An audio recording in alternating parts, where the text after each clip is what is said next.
complex skills, regardless of whether you're involved in hurling or football. I just was coming in there and his name's after leaving my head. The guy that's coaching the Limerick hurlers at the moment, who coached Clare. Kinnerk, thanks, right. So Paul Kinnerk, I met Paul a couple of years ago when I was coaching the Clare footballers. Paul was coaching the Clare hurlers. And I gave him a challenge with the complex skills to come up with a hurling challenge equivalent. So I'm going to show you what he came up with this morning. So is it 50-50 here? People involved with Gaelic football? Put your hands up. People involved in hurling? Okay, very good. Okay, so lads, I know this is going to hurt some of you that you actually have to hold in O'Neill's football, but deal with it, all right? The bottom line is an awful lot of these skills are transferable. Is that fair enough? So what I want you to do is, if you can't get your hand in the football and you feel more adept to using something a little bit smaller, well, there's a box of tennis balls for you, okay? Off you go quickly, let's go. Get a ball, either a tennis ball or a football, and then get a partner. Oh, that's right, go to it.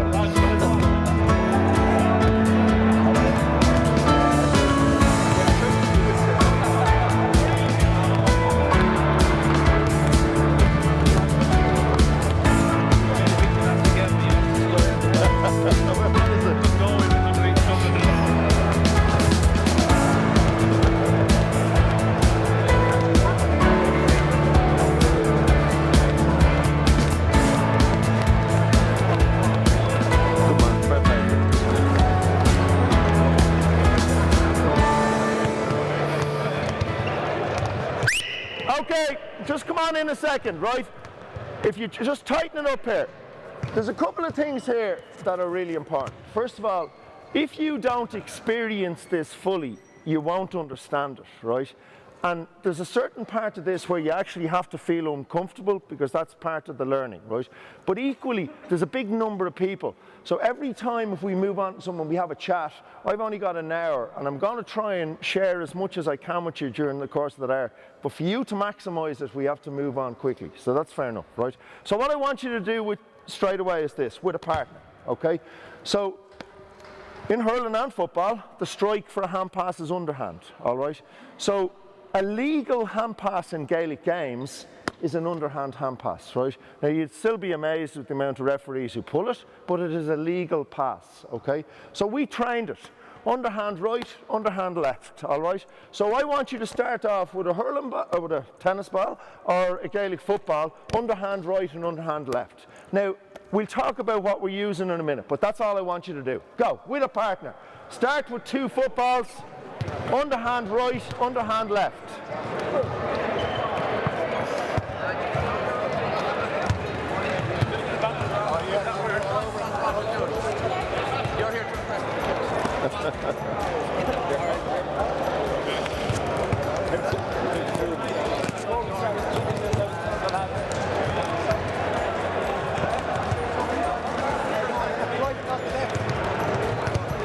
Shocking pass. Okay, and stop. So, this will all be age related, but what we're going to practice is, and for any of you in school who might have played volleyball, you'll know that you're using your fingers, okay? So when you hand pass the ball, and you'll see this with a lot of kids, they hand pass the ball with the palm of the hand, and that's what happens. It's a flat pass. Why? Well, there's no elasticity in that, okay? You use your fingers, all of a sudden there's a spring, okay? So it's just, you're a hurler, yeah? So there's a spring, all right? So, you're definitely a hurler. Okay. So, let's go. So what I want you to do, right, with your partner is this, okay? Here you go. So now we're using 2 hands. You're passing down this channel, and I'm passing down that channel. So at the same time. Ready? Go. Okay? So, if we get the channels right, there'll be no collision. Are we ready? Ready, go. Okay, so you're changing hands, all right, just keep it. So remember, listen again. What are you hand passing with? Fingers. Your fingers. Off you go. Go.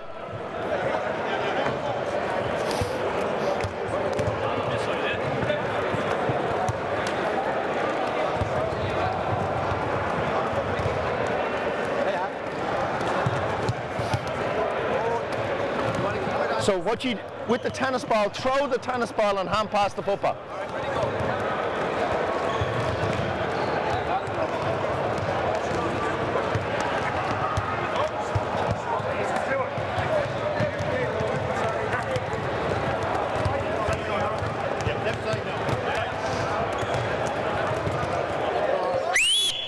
Okay, stop. Now, remember what we said about moving on quickly? I will now want you to use your other side. So you're passing, I'm now passing with my left hand and your partner's passing with the left. I should be able to stand in the central channel and you guys should be able to pass with the balls going either side. Go. Left hand.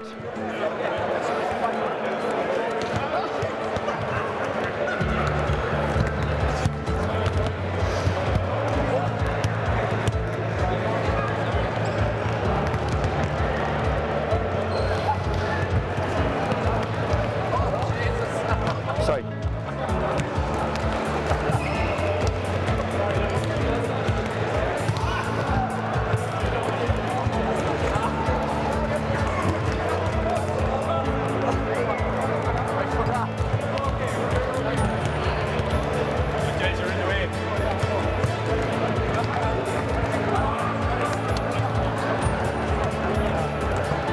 What's your name? Emily? Emma, will you do something with me a second? You have to throw a ball. Yeah. You have to catch a ball. Yeah. Okay, come on with me a second. Can I have a loan of that 1 second? Thanks. Emily, you ready? So I want you to throw the ball underarm to me. Do it. Go. Good girl. Ready? So that's what I want you to do, Emily, right? I'm going to throw it over that and you throw that to me. Ready? Go. Go. So remember, what are you doing? You're throwing underarm. Ready? Go. Good girl. Go. Go. Go. Brilliant. All right. I'll be back to you in a minute. Will you do something for me in a minute? Okay. Make a circle quickly. We use the bags as the center point. Right. So, did anyone do French in school here? So, what does en retard mean? Late. So, the word retard came from lateness. Some of you are late, okay? You're watching those hand passes. I asked you to use your other side, your left hand, and there's still people saying on the right side, okay? Now, you talk about telling kids. You're not taking the instruction. You've to tell. And if somebody isn't doing that's working with you, it's the onus of responsibility on you. You've to pass that on. Now, watch this. Emily, what age are you? 7. 7. I asked Emily to do this, and 15 seconds later she was doing it, lads, right? Emily's 7. You ready? Underarm throw, and I'm overarm, right? Or overhead or underarm. Or as the kids told me during the week, high and low. Simple as. And let's take their language. What works? Because I'll give you an example of important language. Do you want to take your coat? Great shots. In the last couple of years, our lads started using the terminology great shots. Now, what does great shots mean? Does that mean putting the ball over the bar from 60 metres? It might be a great score, but it's not a great shot, right? Great shots are in range with time. So the message then would go out into a field. A guy could have dropped the ball short, and as all it is great shots. The coaching term to remember, to remind him that he had shot from out of range. That's all. Nobody run, for fuck's sake, you're out of your range. What are you? Great shots. So that's using the language properly. Because as you know in the course of a game, when you're on the pitch, if somebody starts giving you loads on the sideline, is that helping you? Are you now getting encouraged? Are you benefiting from that information? You've only got a word, because the rest of it is a blur, all right? So you may as well use that vocabulary properly. And if we use a common language that they understand, so a kid, for example, high or low, let's use the language they understand. So Emily, you're going to throw high, and I'm going to throw low. Are you ready? Go. So what are you throwing? You're throwing low, all right? I'm throwing, you're high, I'm low. So I'm retard. Ready? Go. Good girl. Go. Go. So I want you to practice that simple skill. You're practicing 2 catches, but we're not talking about catches, all right? We're just talking about the skill of throwing. Go. 1 high, 1 low.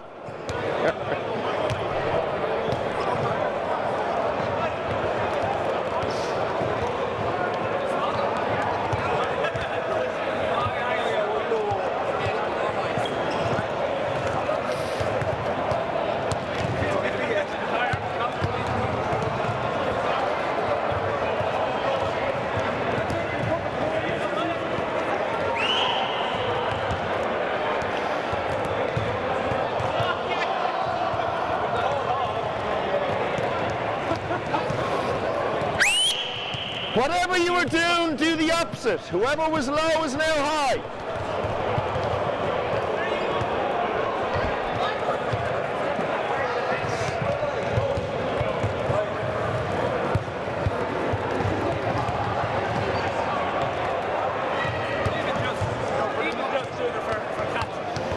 Will you do something for me? Come in here a second. So, what's your name? Dave. How are you? What's your name? Ian. Ian. So David, throw the ball in the air. Just throw it in the air. No, to yourself. Go, give it back to him. Throw it up in the air. Okay, so I want you to do that. While that ball is in the air, I want you to hand pass your ball to him. You catch his hand pass it back, and catch the ball that's coming down. Go. Good. Good. Okay. So, the two of you practice that. You have a go at it. Just practice it for 30 seconds. Like I went in a couple of years ago with my mate. Like I went in a couple of years ago. Okay, and stop. Just make a circle again and just watch. So, the two lads are going to work. Now, when you talk about complex is multiple things happening together. So, during the course of the game is complex. I'm trying to put the ball over the bar. There's half a dozen fellas trying to stop me, right? I have to catch it first. I have to have the right trajectory of movement, the weight of the pass. That's complex, very complex. A simple thing might be just literally throwing a ball to each other in the spot stationary. That's simple, right? So we're going to make a simple skill complex. You're going to throw the ball in the air. When the ball is in the air, you're going to receive the hand pass, and you're going to hand pass the ball back before your ball lands. Go. Good, let's go again. Good, now your turn. Go. Do two each.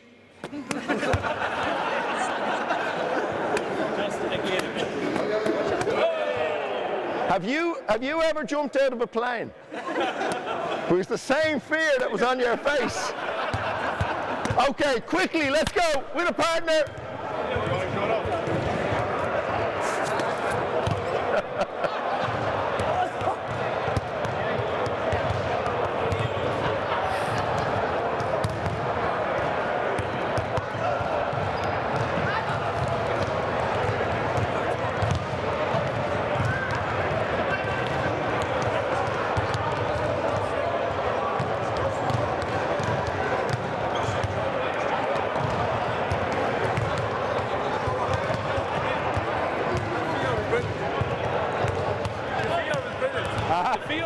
Isn't it? It's actually a brilliant picture.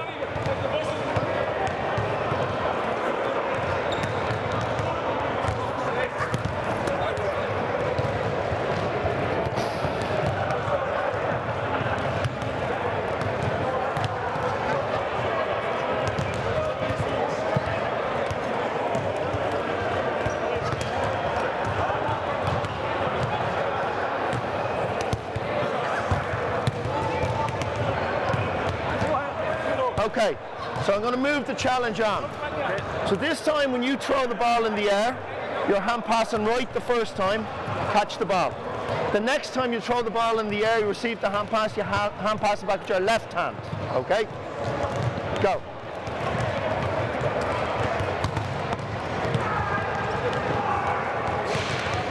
Good. So go.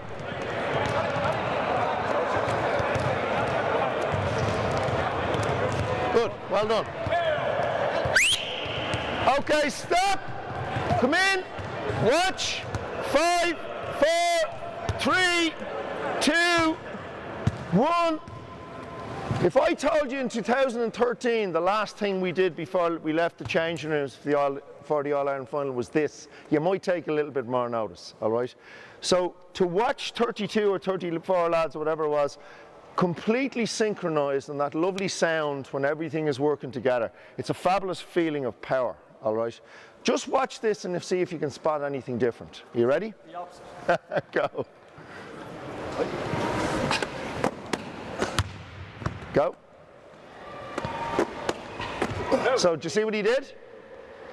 What did he do? He hand passed with two hands. He used his right hand first and his left hand second. So now we're increasing the skill. So the first time he threw it, he threw hand pass right. Second time he threw it, he hand passed with his right hand. This time he's now hand pass right and hand pass left. So the challenge is getting better. Go, off you go.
Okay, so now, here's your next challenge.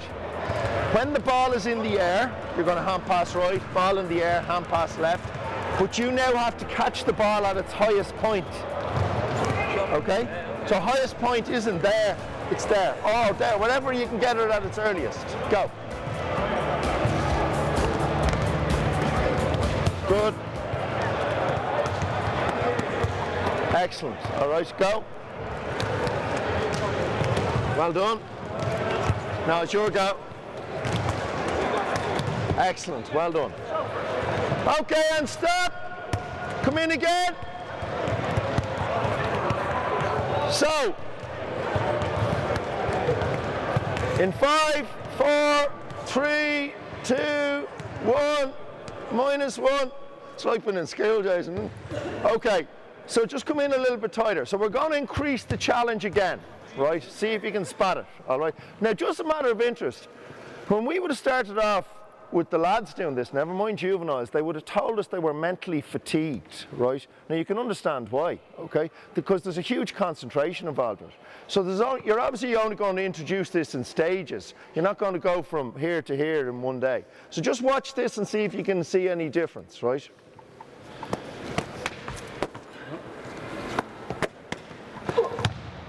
So go again.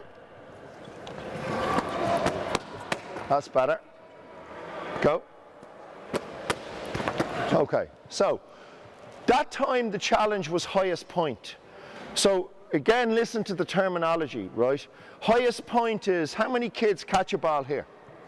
So highest point is there, rather than throw the ball up, waiting for that.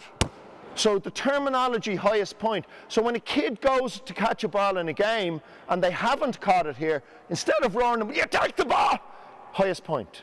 So now the terminology, you're coaching through the terminology that you're using. So in that challenge now, you're now hand passing right, hand passing left, highest point. Go, off you go.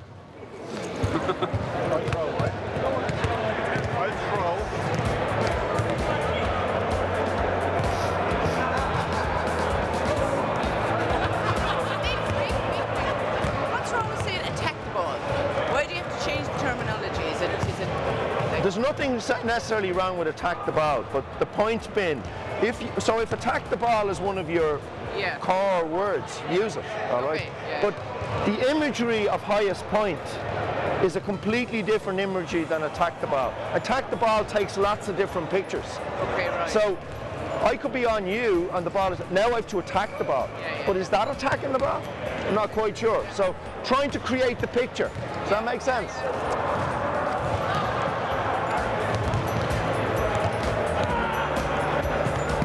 That's excellent.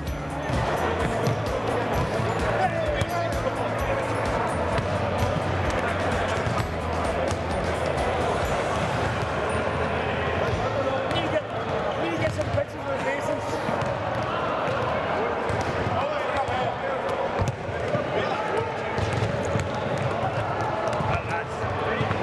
No more football, it's not. They're stronger with these guys. I know, yeah, it's different. There is a ball. There's a ball there. There's one ball in the bin.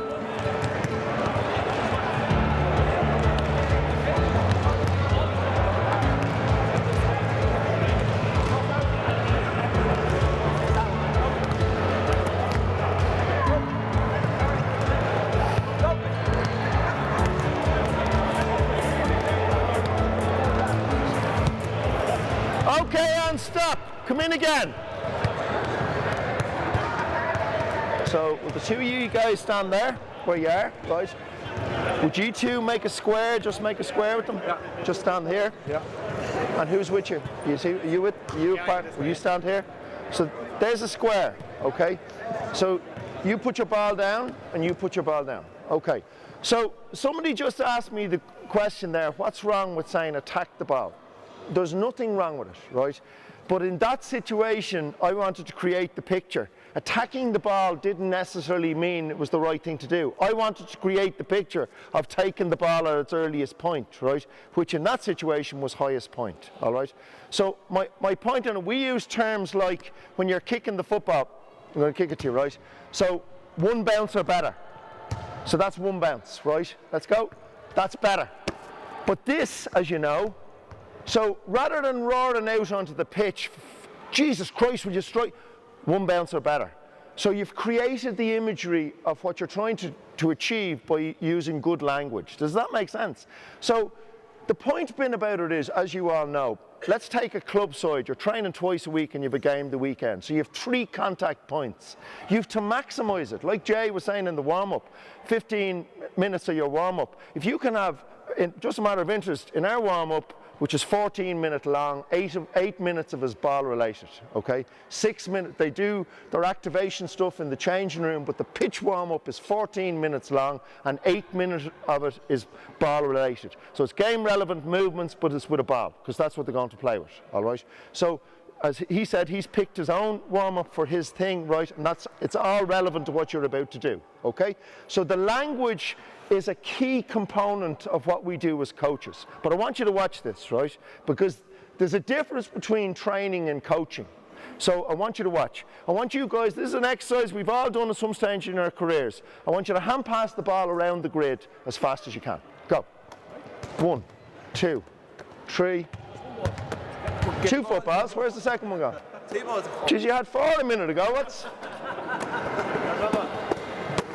Okay. So 3 of those 4 hand passes would have been intercepted in a game. Why? Correct. They're not using the outside hand. They're not protecting the football. Go again. Protect the football. He's not protecting it. Put the ball in. There you go. He is. No. He is. There you go. Now, that's only a small thing. But you bring that into the arena and it's massive. So if you have a situation where a kid, like, people ask you all the time, how do you improve decision making? Increase their skill set. That's the answer. I go to put the ball over the bar, but he comes to block me. Oh shit, I've no left foot. Now all of a sudden my decisions are starting to run out.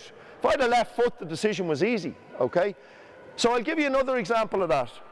We started working on a tackling exercise like here.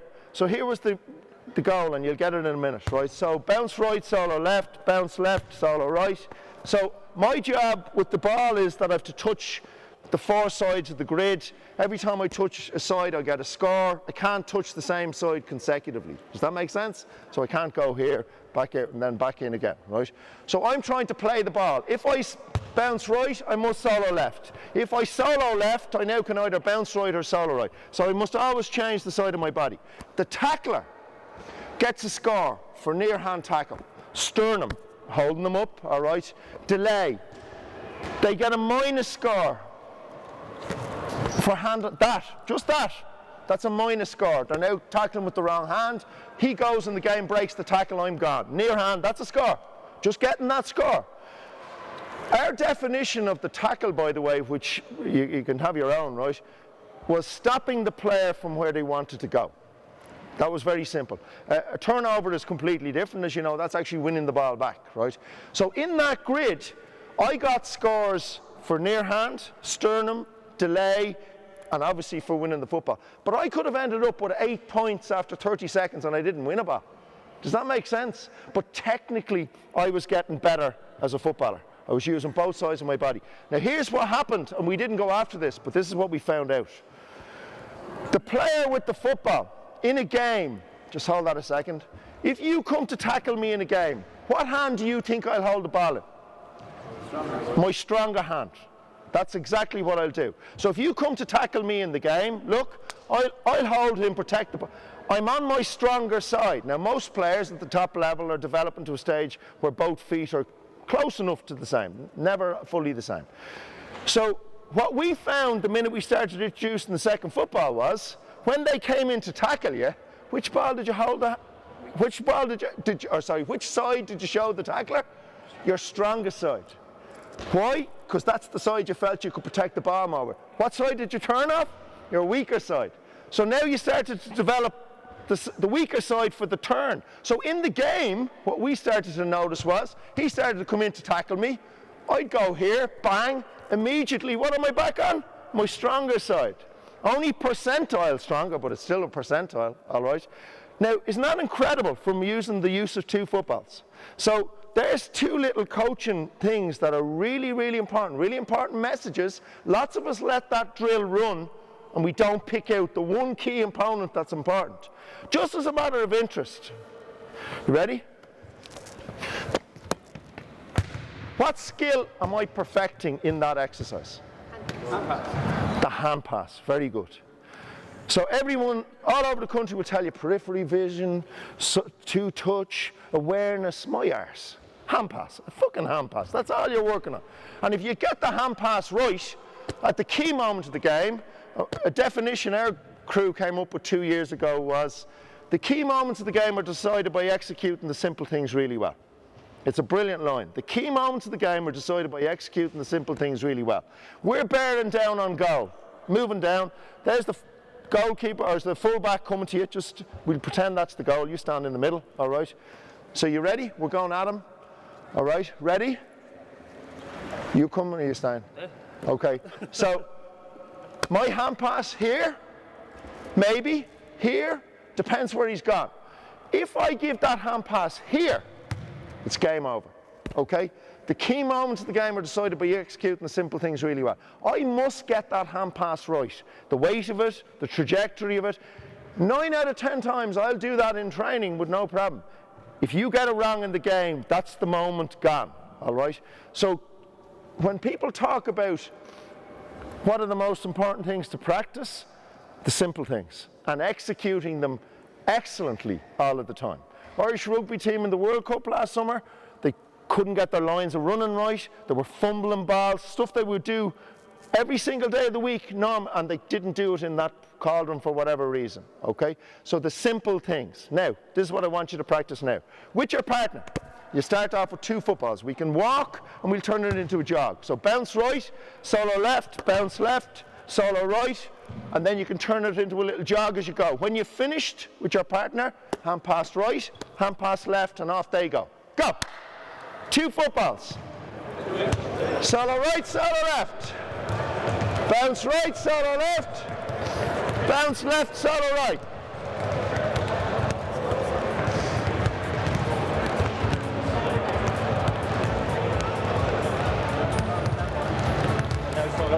Very good.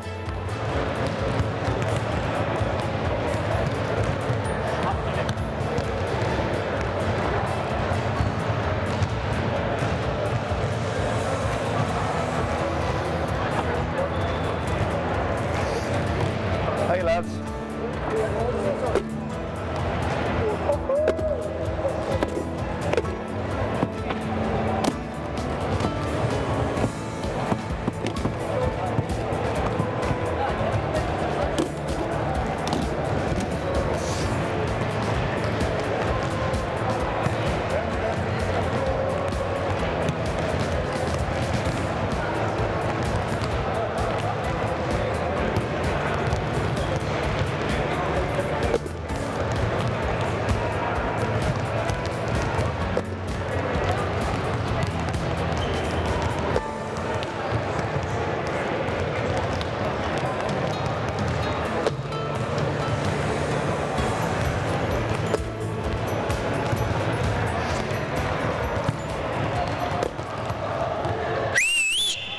Okay, everyone down here, just somebody bring that box for the tennis balls, will you please? So, everybody down here, guys, want you over here. leave that space free. So, maybe not everybody wants to do this, but it would be great if quite a few you participated. So, there's 3 groups, one at green, one at yellow, and one at that orange. If you go back there, you'll see it better, right? So there, that orange. There's the 3 groups. All the tennis balls, if you put the tennis balls in the bucket, so we need footballs here. Anyone there that should have a football. Anyone here you don't need a ball, and anyone there you don't need a ball. Okay, so if you watch this exercise, Hold it out a bit. So this is the biggest change in the modern game. And you still watch, when you watch teams warm up, you'll watch the amount of teams warming up in straight lines, okay? So if you warm up in straight lines, you'll play in straight lines. You must get your team to think angles of runs, right? So your angle of run is yellow to yellow. Your angle of run is green to green, and your angle of run is orange to orange, okay? So we're going to finish with a fisted point. We'll just pretend over the exit sign or whatever is the goals, all right? So there's no hops, no solos, 3 angles of runs, and we're going to let them figure it out a little bit themselves. Go. Yeah, but finish your run, okay? You're not just going to stop. Go, keep going, keep going, keep going. Put it over the bar. Okay, that's grand. All right, good. Now what she did was really important. What's your name? She created width. An awful lot of people, once they've offloaded a ball, go from that to that, and they straighten up the channel. Therefore, that channel was overloaded. All right. So what you've got to create when you're trying to create in the game, when you have a situation where if you create tightness when you attack, who are you helping? Defenders. When you create width and depth, you're helping attackers, okay? So this is the concept of 3 angles of runs. Now we're going to run through it. We're probably about 20 or 30 runs. Go. Let's go. So the next 3, get ready to go. Outside again. That's brilliant. Go. So do you see the little lessons? They're taking space. You have to make sure you don't take someone's space. Go. Go. Outside again. That's brilliant. Go. Outside again. Good. Go. Outside again. Finish your run outside so as you create width. Go. Good. Go. Come on, guys. Ready? Somebody at the orange cones. Ready? Somebody at the green cones. We don't have participants, we can't show. Excellent, excellent. And that's super. Okay, so you get the idea, all right? Now, I'm going to show you this little exercise because it's, when you talk about creating those, very soon, so you'll start off with your cones, and as you guys know, you can't leave cones around forever. When they go out to the cauldron, there's no cones. So you start removing the cones. There's times we go to training sessions and the place could look like Dublin Airport. But is that beneficial? Because it can look fantastic, but you have to train mayhem. Stuart Lancaster with Leinster has coached mayhem. He's coached on the breakdown when it's not pretty. If you look, so many teams coach for the perfection. How many times do we get perfection? What happens when it breaks down? If you don't coach breakdown, you're not going to fix the problems, all right? So a lot of times, you're as well off start your move from the end line as opposed to starting from the 60. Coach it when it's gone into a bad position. How do you get out of the bad position? And just to give you an idea on that, over the course of the years, I picked up an amount of stuff of players, management teams, brilliant people that have seen or witnessed or gone to coaching courses. But Flinner gave me a brilliant line a couple of years back. So the ball goes into the inside line. And what does everybody do? They all gravitate towards that area. So now the ball breaks down. You have 6 forwards, 6 defenders. The chance of us getting a score is slim. The power of doing nothing. Centre forward, stay out here. Kieran Kilkenny against Tyrone 2 years ago. Stay out. Pings the ball right, pings the ball left, all of a sudden they're drawn out, he's done nothing. Stand here. And all of a sudden the pockets start to open. And to take a line from Leinster Rugby, which Brian Cullen gave us, was a term called axe. So we'll take this in a small area, right? So that's a cone. If we can have 2 or 3 people who stand here, and 2 or 3 people who just stand back here, just to give you the idea of this, right? So, is there 2 or 3 people there? If you don't need footballs, you guys do, all right? So, here's a game. There's the goals. I'm the centre back, he's the centre forward. You're a wing forward, you guys are wing forwards, whoever's in there, okay? So, normally, in days gone by, we would have ran directly at me.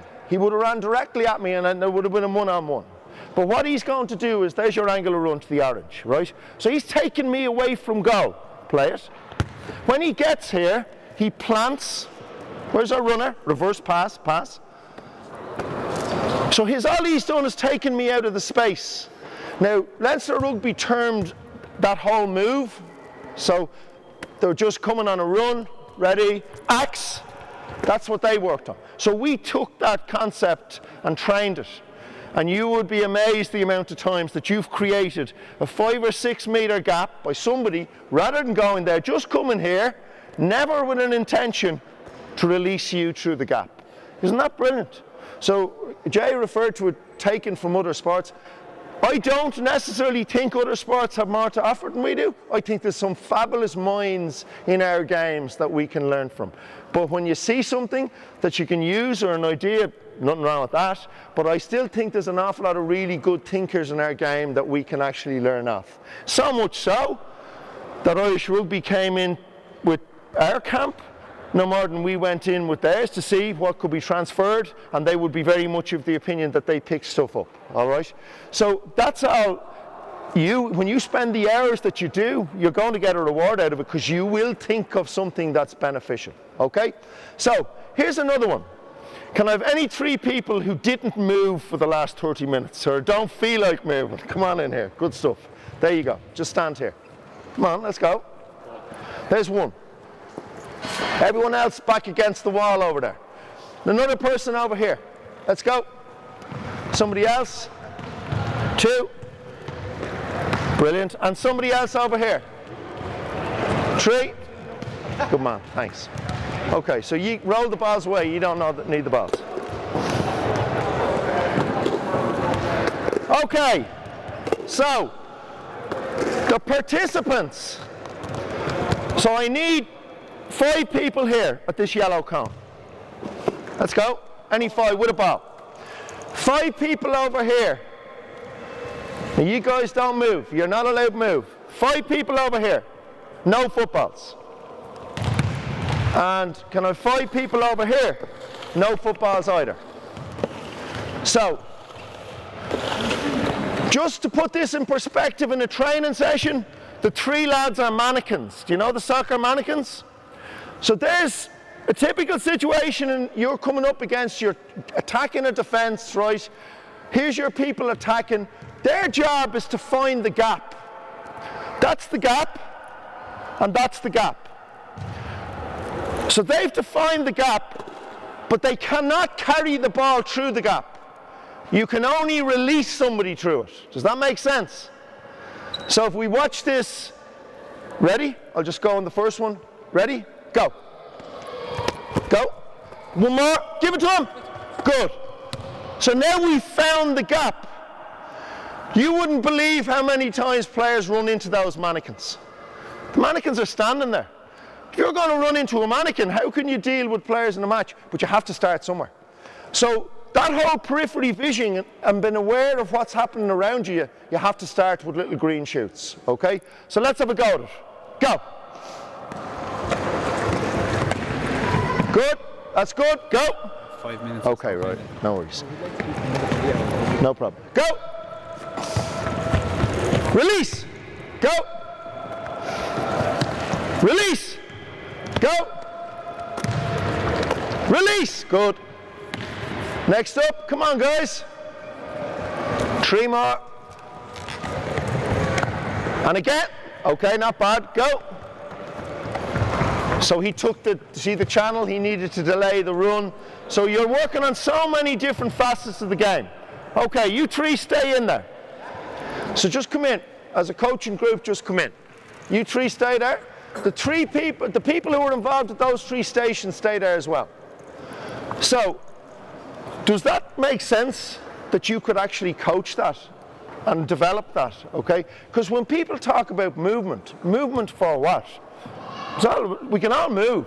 The GPS, one of the things they found out about the GPS from rugby teams was fellas were making runs in the game when the ball was over the other side of the pitch to get the score up on the GPS. That doesn't make sense, right?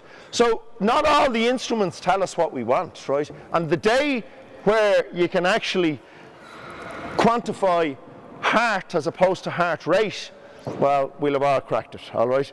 So all of those things are part of the game, all right? It's like a GPS tells you your best player is fatigued. Fuck that. That best player never dies. They play till the end. You know that. So the GPS is telling you something, but you know in your own head that player will go to the end. Sometimes they have more in them, or their mind is able to control a game when their body is fatigued, all right? So there's all those facets. But here's a simple exercise. Can I have any two people who are mobile in behind? Doesn't mobile as in jog, all right? And any 2 more in behind them. So watch this for improving game-related movement. So this is the concept of emptying out to fill in. So 2 guys who are starting, go right back against the wall. The 2 guys, you go first, will you? Go back a bit further. We'll use the orange cone. Will you actually bring the orange cone back to here? So this is what you're going to do, all right? So that's your starting point, about 2 meters apart. You're going to go that direction around there, and you're going to go this direction around here, okay? You're going to come on the loop, and you're going to receive the ball to kick it over the bar. Okay, facing this way. So you guys have your 3 angles of runs. So this is the concept of emptying out and filling in. So you guys have the 3 angles of runs. They're coming on the loop. They have to wait for you to move. The minute you move, they loop. You'll come to a point here where you're either going to release somebody through the gap, or you could see in the game it's closed, it's gone. That chance is gone. And it's all you do is give the ball to the player on the loop for a score. So there's 2 things happening at the one time now. Does that make sense? You initially had to only work on one thing, finding the gap. Now you have to work on finding the gap, or maybe the gap is closed and you're going to use the loop player. Ready? Ready? Go. Okay, so maybe my instruction isn't right. Shows that. So the loop is here. So when I receive the ball, I should be receiving the ball on the loop for that, okay? So, are you ready? Let's come back again to 3. As soon as they start, you're gone. Go.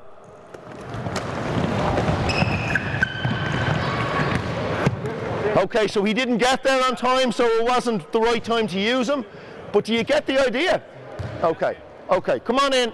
Come on in, we're under pressure with time. Come on in, guys, thanks, right? So, just show me this. I'm just going to finish off on this with you. Come on in nice and tight, right? So, I have a book. I'm sure Jason has. I'm sure everybody here has done this over the years. And it's on the front of it, I've written nuggets. I don't bring it with me anymore because I was in, it doesn't matter what Northern County a couple of years ago, and a guy actually picked it up. And I had told people what it was, right? And it's literally gems that I picked up over the years that I write into it. So Flinner's one, The Power of Doing Nothing. Johnny Cooper took a session for us 2 years ago. 3v3s, 3 backs against 3 forwards, which we've all done. And the forwards were winning the competition, which is unusual, as most coaches know, because the ingenuity of the forwards is harder to coach than the negativity of the defenders. I hope I don't insult anyone with that. But I'm saying that as a forwards coach. So anyway, Johnny came in, called the backs in for literally 10 seconds. They went back into the exercise and it turned on its head. But this is what he said to them. Stop making the first move. That's all he said. Every defender prior to that, the forward was running, step up, forward went, they were in trouble. The minute they stayed between the goal and the player, they still had 2 decisions to make. Does that make sense? Okay, so I'm going to finish on this, right? So, 3 kicks, laces, instep, outstep.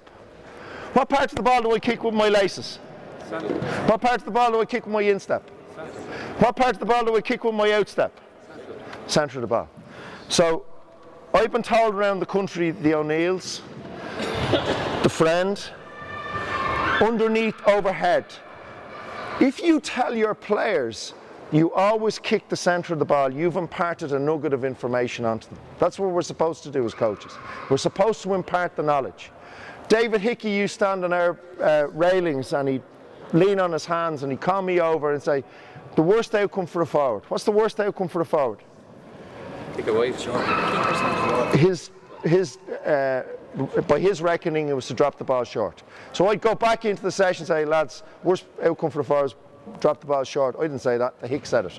So then, in training, it wasn't a score if you put the ball over the bar, it was only a score if you hit the stop nets. Small little things, right? In 2013 National League, Philly McMahon had 11 shots on goal and scored 3.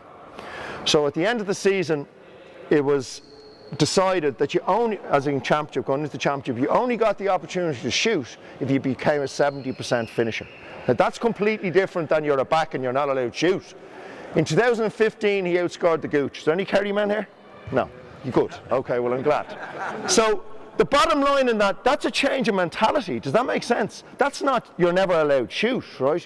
So if you combine the vocabulary you use, highest point, 1 bounce or better, whatever it is, the complex skills, the use of 2 footballs because you're using 4 limbs, and go away and watch the game and take game-related movement patterns out of it and turn them into little exercises in your training. You've gone a long way towards helping your players, all right? And then you've turned from the realm of training into coaching. Thank you, okay? Okay.